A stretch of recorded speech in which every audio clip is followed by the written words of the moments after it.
안녕하세요. 김준갑의 경제부동산입니다. 구독을 하시면 입주와 매수 타이밍을 잡을 수 있습니다. 한국 제2IMF 외환위기, 무디스 피치, 집값부도 경고. IMF는 지속적으로 한국의 외환위기를 경고하고 있으며 3대 신용평가사 중의 하나인 무디스와 피치도 가계부채에 따른 부동산 붕괴를 짚었습니다. 올해 가을부터 내년까지 2022년 이상의 부동산 폭락이 한 차례 더 발생할 것으로 판단하며 경기 침체가 장기화될 경우 3, 4년간 부동산이 하락할 수도 있습니다. 특히 한국은행도 경고하고 나설 만큼 건설과 금융의 PF 부실 대출이 아주 심각합니다. 유료 상담은 010-3999-8808 제가 직접 매수 타이밍과 입지를 추천해 드립니다. 주말 전화 환영합니다. 한국 제2IMF 외환위기, 무디스 피치 집값부도 경고. 지금 IMF 우리나라 특기가 있는데 지금 꼬꾸러지는 모습이 나옵니다. 제발 이런 일이 안 생겼으면 하는 바람입니다. 자, IMF가 우리나라 한국의 구제금융 이런 부분들 이제 여러 차례 언급을 하고 있는데요. 볼까요? 먼저 건설 상당히 위험하게 와요. 건설부도. 금융 부실. 우리가 봐도 열악하잖아요, 지금. 집값 붕괴. 가뜩이나 세계에서 제일 거품이 심해요. 부채 위험, 가계부채, 환율 불안. 자, 어떻습니까? 어느 나라 못지않게 아주 심한 것들이죠. 여기에 경기 침체, 지금 무역자자도 심각해요. 자본 유출, 자, 외국인들이 들쑥날쑥하고 있습니다. 자, 무역 적자, 주요국, 우리나라하고 관계없이 핵심 국가의 위기에 취약해요. 세금 낭비, 즉 외환보유고가 뭐 엄청나게 남아둔다고 할 수 없는데 엉뚱한 쪽에 세금이 많이 나간다까지 지적을 하고 있어요. 이제 부동산 2차 폭락, 2023년 9월부터 내년까지. 지금 1차 폭락으로 여기 보시면 2022년 1월 달에 1차 폭락으로 엄청나게 많이 거의 1% 정도 이렇게 급락했죠. 그러다가 1년이 지난 상황에서 자, 정부 규제 완화, 급락에 따른 매수, 뭔 말이냐면 하락폭이 대폭 이렇게 V자 반등을 그릴 만큼 축소됐어요. 그리고 2월 달에는 금리 정책 기대감, 거래 증가로 일부 지역은 집값이 뛰기도 했습니다. 하지만 전반적으로는 아직은 이게 0이라면 회복은 못했고요. 그리고 역시 일부 호가도 상승하고 그러면서 매수자가 뚝 끊기는 바람에 이번 주는 좀 내려왔어요. 자, 아무튼 이런 이 0 근처에서 4월 달부터 9월 달까지 거래가 줄자 호가 하락, 매수 신저가 낮게. 뭔 말이냐면 여기에서 밑에서 맨들 것 같아. 이렇게 막 폭락이라기보다 그러다가 2차 폭락이 올 가을부터 겨울로 쭉 이렇게 내려갈 것 같아요. 왜냐하면 이건 계절적 요인 부분도 있거든요. 그리고 그나마 내년에 뛰면 다행인데 혹시라도 경제가 망가지게 되면 4, 5년 동안 횡보할 수도 있습니다. 항상 모든 걸 열어놔야 돼요. 한국 부채와 집값 폭락 경고. 자, OECD, IMF, 한국 경제 우려. 나라비 증가 속도도 무서워요.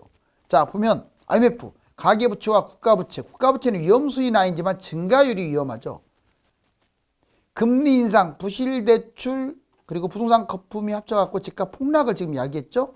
선진국 14%, 신흥국 22% 이미 집값이 이렇게 떨어질 것이라고 IMF가 예전에 얘기한 바가 있는데 실제로 그렇게 지금 추락하고 있어요. 자, 무디스는 우리나라 가계부채 위험수위고 그다음에 부동산 부도, 이 부도를 걱정하고 있어요. 경고가 났어요. 특히 노인 부양률, 저출산, 노년 부양비, 이 고령화 사회가 너무 급속도로 빠르게 진행된다는 거. 그리고 재무 건전성 평가 점점 악화되고 있다. 피치. 자, 피치사는 가계부채와 국가부채가 급증, 거의 비슷해요. 무디스하고. 경제 잠재 성장률. 우리나라가 경제적인 잠재 성장률이 좋지 않아서 조기 하락. 즉 저출산, 고령화 그 문제를 지금 짚고 넘어가고 있어요. 생산인구 감소, 1인 가구 증가. 바로 이게 경제가 잠재적으로 이렇게 폭발할 수 있는 그런 단계로 가야 하는데 오히려 지금 아주 안 좋다. 저출산 고령화로 집값 급락까지도 경고. 결론적으로 무디스, 피치, IMF는 지금 우리나라의 외환위기, 부도 이런 것들에 대해서 경종을 울려주고 있습니다. 자, 세계 경제, 우리나라만 문제는 아니에요. 전 세계적으로 미국 국채 장단기 역전, 그리고 미국 기준금리 인상. 지금 이 사례가 나왔을 때 거의 경제 위기가 터졌어요. 뭐 닷컴 버블 또는 오일 쇼크, 이렇게 유럽 재정 위기 뭐 이런 식으로 문제가 터졌습니다. 여기 보시면 이게 0이에요. 0. 자, 10년물 미국 국채 10년물하고 2년물이 역전됐을 때 보시면 오일 쇼크 때, 그다음 여기 때는 IMF하고 닷컴 버블, 이때는 미국발 금융위기, 그리고 제일 끝에는 지금 코로나. 보세요. 자, 역전된 것이 지금 이 선을 밑으로 내려온 게 역전된 거예요. 이때는 하나같이 100% 경제위기가 터졌다고요. 밑으로 내려가면 위험하다고 써있죠. 자, 금리 역전이 된 다음에 2년 후에 경제위기. 지금 금리 역전이 처음에 된 게 지금 이번에 코로나 사태 시작할 때니까 지금 거의 됐다고 봐야겠죠. 금리 인상 후에 금리가 낮아지며 경제위기. 뭔 말이냐. 여기 보세요. 이제 미국 금리. 예전에 15%, 20%까지도 간 적이 있네요. 자, 거의 80년 이짝저짝이. 그런데 이 꼭지에서 점점 내려가면서 이렇게 보세요. 이렇게 내려가면서 경제위기가 터졌어요. 예전에는 80년 오일 쇼크 16%대 터지고, 그 다음에 이게 내려가면서, 자, 그 다음에 1992년 유럽발 10%대 터지고, 그 다음에 여기 2002년 닷컴 버블 7.5%, 그 다음에 2008년 미국발 금융위기 때는 5%. 그런데 이번에 코로나 만약 23년이나 24년에 경제위기가 터진다. 원래는 2.5%로 예상을 했는데 이제 5%까지 올라왔잖아요, 지금. 점점점 금리가 낮아지면서 경제위기가 터지는데 이건 낮아지는 게 아니라 2008년하고 같아져 버렸어요. 이게 무슨 말을 하려고 하냐면 이처럼 긴축이라든가 금리 인상이 지나치게 빠른 속도로 이루어지면 사단이 나는 거예요. 그래서 지금 은행이 망하는 거고. 자, 이 두 가지를 봤을 때 경제위기가 상당히 높게 지금 대두되고 있습니다. IMF, 한국위기 쏟아내는 이유. 한국 아시아에서 가장 위험하다. 아예 제2 IMF 경고. 매일경제에 나왔던 거잖아요. 투자 자본금 유출. 경상 적자국. 우리나라가 언제적부터 적자국 됐습니까? 심각하죠. 거의 1년째. 부동산 거품 위기. 이 부동산 거품이 심하면요, 국가에 좋은 게 하나도 없어요. 담배가 백해무익이듯 부동산 거품도 백해무익입니다. 중국 다음으로 지금은 중국보다 더 심각해요. 자, 이제 집값 폭락, 경제 위기를 불러일으킬 수가 있어요. 특히 부동산 PF, 가계대출, 사업자대출, 이게 심각하다고 지적을 합니다. 중국, 일본 통화가 급락하고 대외 의존도가 높은 우리나라로서는 환율이 취약하죠. 가계부채 최대, 코로나발 부동산 투자, 너무 부동산 쪽에 몰렸어요, 우리나라가. 지금 금융부실 확대 우려, 금융권도 지금 안전하지 않습니다. 건설사하고 이렇게 꽉 족쇄가 돼가지고. 1997년 연쇄위기, 한중일 아시아 연쇄적으로 발생하듯이 이번에도 특정 국가가 금융위기가 터지면 우리나라가 따라갈 수도 있고, 아니면 우리나라 자체가 위험할 수도 있다. 자, 이제 한국 경제 위험 징조 4가지. 뇌관 터지면 금융 시스템이 위태롭다. 오히려 한국은행이 부동산 PF 부실을 잇따라 경고. 개인이 경고하면 뭐라고 할 거예요. 근데 기관이 경고하고 나섰어요. 얼마나 심각하면. 이건 우리가 잘 신경을 써야 돼요. 한국경제 위험징조, 한국은행, 부동산 PF 이딴 경고, 건설 금융 부실 우려, 이금융권 부도 위험, 민간 중심의 구조조정, 미분양 입주율 폭탄. 미분양이 많은 데다가 입주율도 낮아 지금. 자, 금융권 부실, 금융권 PF 115조나 되고요. 연체율이 무려 이금융권은 2배나 된답니다. 자, 이금융권 지금 위험이 그 역사상 가장 최대치로 벌어졌어요. 비은행권 PF 관리 역시 신경 쓰이고요. 저축, 여신, 보험, 증권 다 지금 위험합니다. 건설사 부도. 자, 현대가 3세 HNINC가 부도나면서 충격을 줬고, 그 전에 우석, 동원, 대우조선. 이 자금 경색이 PF 문제를 유발시키는 거예요. 자, 미분양, 미입주. 결국은 이게 확대됨으로써 부도가 나죠. 캐피탈, 새마을 금고, 농협 아주 취약하죠. 뭐 수협이라든가 이런 데, 단위조합. 자, 그 다음에 가게, 자영업. 우리나라가 자영업 비율이 지나치게 높아요. 자, 가계 GDP 대비 무려 150%, 105% 가계 대출이. 가처분 210. 정말 심각하죠. 자영업자 대출이 1천조, 차주 56%가 다중채무, 1금융권, 2금융권, 사채까지 다 껴있다는 거죠. 연체가 급증하고 정부가 탕감해 주겠지. 도덕적 해이. 왜 탕감해 줍니까? 도덕적 해이 생기라고. 자, 대폭락장, 부동산 수익률 순위.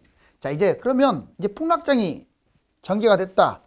그렇다고 언제까지 슬퍼할 수만 없지 않습니까? 우리나라는 망한다고 나는 생각은 안 해요. 국민들의 저력이 있고 교육열이 있고 또 첨단 산업, 미래 산업에 대한 또 문화 이런 부분이 강대국이기 때문에 휘청거렸다가 또 올라가겠죠. 그때 여러분들이 해야 돼요. 자, 6위. 직장 학군에 자기 직장 가까운데 학군에 가까운데 집을 만드는 사람, 실거주로 잡는 사람들, 대출 없이 자본으로 거주한 사람이 꼴찌인 6위입니다. 다음에 5위. 자, 상급지. 가급적이면 좀 떨어져 있어도 상급지에 실거주를 하는 사람. 역시 대출 없이 자본으로 거주하니까 5위예요. 이번에 4위. 상급 지역에 분양을 받는 사람. 자, 분양권 미분양 중에서 좋은 걸 받는 사람이 4위입니다. 3위. 자, 상급지에 빚을 왕창 내서 실거주를 하는 사람. 집값 폭락, 대출 거주. 분양을 이깁니다. 다 이기는 건 아니고 보통. 그 다음에 2위가 뭔 줄 아세요? 상급지에 갭 투자하는 사람들이에요. 집값 폭락장에 뭐 보통 요즘 50이었지만 이제 60%까지 올라올 거 아닙니까? 전세가율이. 그러면 1위는 뭐냐? 본인 거 갭 투자에다가 자녀 거까지 각각 세대수 달리해가지고 한 채씩. 자, 이제 1위가 뭔지 알겠죠? 제가 드리고 싶은 말씀은 웬만하면 1, 2, 3, 4, 5, 6 순으로 하시라 이거예요. 같은 값이면. 자, 이제 경제위기 때 ETF와 부동산 60배 불리기. 이거 프로젝트를 알려드릴게요. 자, 이거 여러 번 얘기했던 건데 경제위기가 터진다. 그럼 징조가 있어요. 지금 2500에서 왔다 갔다 하죠. 여기에서는 좀 연습을 할 필요가 있죠. 저는 주식 투자라고 안 합니다. 경제위기나 터져야 좀 해야지. 이때 박스권에서 연습하는 것은 이제 ETF, 뭐 인버스, 떨어졌을 때 먹는 인버스하고 올라갈 때 먹는 레버리지 연습을 좀 하는 거죠. 뭐 10만원, 100만원 이 소액으로. 그러다가 자, 이제 코스피 1 곱하기 2500이 지금 왔다 갔다 하고 있는데 한 2000 언저리까지 가면요. 코덱스 인버스 1 곱하기로 들어가세요. 제목이 코덱스 인버스입니다. 삼성 자산운용사죠. 자, 그러면 1.5배로 자산이 불어날 거예요. 1억을 투자하면 1억 5천이 되는 거죠. 자, 그러면 2천이 붕괴됐다. 이제는 상황을 좀 봐야 돼요. 코스피 2 곱하기로 들어가 버리세요. 아예 그냥. 그러면 2 곱하기가 뭐가 있느냐? 코스피가 1900부터 1000까지 이 사이로 떨어지게 되면 이 사이에는 코덱스 200 선물 인버스 2 곱하기라고 있어요. 자, 인버스 2죠. 2배로 먹는 것들입니다. 이때 1.5배로 불리면 1900에서 1000까지 갔을 때 4배로 아마 돈이 불어날 거예요. 1억이 4억이 되는 거죠. 자, 근데 문제는 1000까지 안 가고 도중에 올라간다. 그러면 말 갈아타야 합니다. 팔아버려야 돼요. 계속 떨어진다는 조건, 상황을 보면서 이거 인버스를 끌고 가라는 거지. 뭐 1000까지 무조건 빠진다는 보장은 없잖아요. 자, 이제 대충 이제 1000이라고 찍고 바닥을 쳤는데 올라가고 있어. 이게 1200으로. 코덱스 200. 이때 이제는 상승장의 종목을 투자해야 돼. 코덱스 200. 6배 정도로 이제 4배가 6배가 됩니다. 1000에서 1200 이 사이로 이제 올라갔을 때. 그런데 이제 계속 올라가. 이거는 코스피가 2000, 3000을 향해서 날아간다는 거예요. 그래서 코스피 2 곱하기 짜리를 드는 게 좋겠죠. ETF. 1200에서 약 3000까지 들어도 될 것 같아요. 보통 바닥 찍으면 전고점을 돌파하거든요. 전고점 3300까지 갔으니까. 코덱스 레버리지라는 게 있습니다. 자, 이거 6배가 무려 20배로 확장됩니다. 20억으로 확장돼요. 1억이 20억이 되는 거네요. 환상적이죠. 자, 환상적인데 이거 잘해야지 잘못하면 쪽박 차는 거예요. 자, 아무튼 이론상으로는 이래요. 그런 다음에 그럼 팔고 뭐 하느냐? 아파트를 봐야 돼요. 아파트 딱 봐서 이제 강남이나 한강변이나 좋은 곳 갭 투자를 딱 들어가게 되면 3배 정도 먹으니까 60배. 이렇게 해서 자, 인버스로 4배, 그 다음에 레버리지나 이 상승장에 먹는 걸로 20배, 그리고 아파트로 60배 이렇게 해서 종합 1억이 60억이 되는 코스입니다. 자, 깜짝 놀라고 있네요. 여러분들 우리나라가 IMF가 터지면 안 되겠죠, 당연히. 하지만 모든 가능성을 열어두고 여러분들은 대비를 해야 합니다. 경제위기가 터질 경우 대다수는 먹고 사는 것에 집착하지만 사전에 준비가 되어 있는 사람은 돈을 긁어 모읍니다. 금액이 많고 적고가 아니라 마음가짐이 더 중요합니다. 감사합니다.